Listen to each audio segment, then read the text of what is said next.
to our ONC, the City Police Station, Colonel Reynan D. Patton, sir.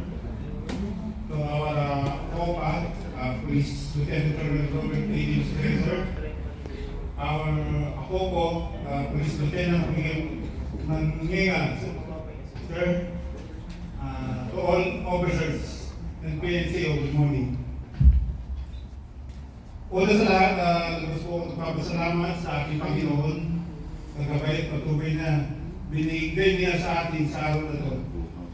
Sa aking abats at mga senior officer, maraming pong salamat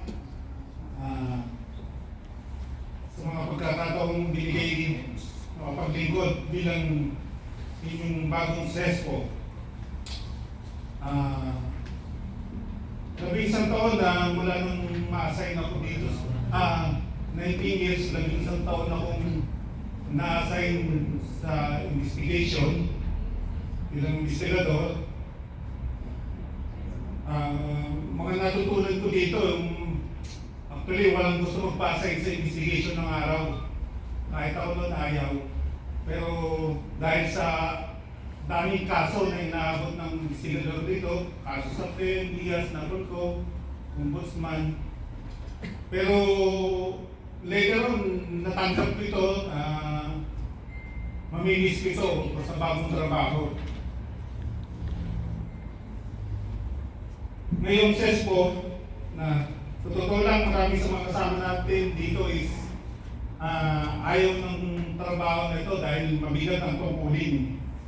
Mahirap magpasunod sa mga kasama sa trabaho.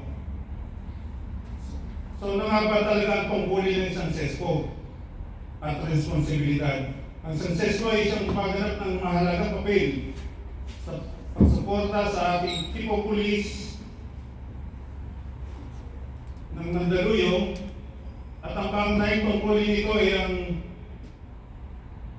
tulungan ang ating COP sa pagpapatupad ng mga programa nakatuon sa kapakanan, moral, disiplina at pag-unlad ng mga tauhan ng pulisya, lalo na sa mga non-commissioned officer.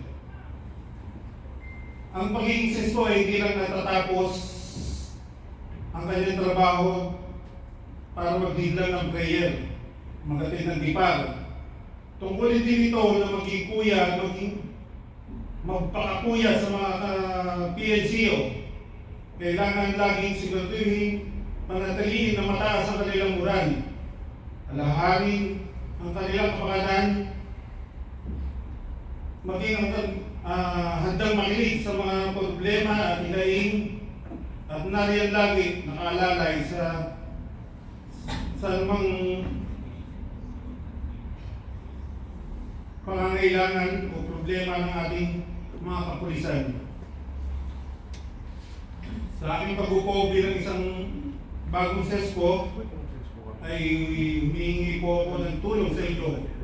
Kapwa ko PNCO, officer, sa mga PNCO at PCO, na suportahan ang gagawin kong mga programa gaya ng Alagang Mandaluyong kung saan mabilis na pagtugon sa pangangailangan ng ating mga kasama. Asahan po ninyo na patuloy kong gagampanan yung aking tungkulin ng may integridad, malasakit para sa mabuong kapilisan ng Mandaluyong. Maraming salamat po. Pagbuhay tayong lahat.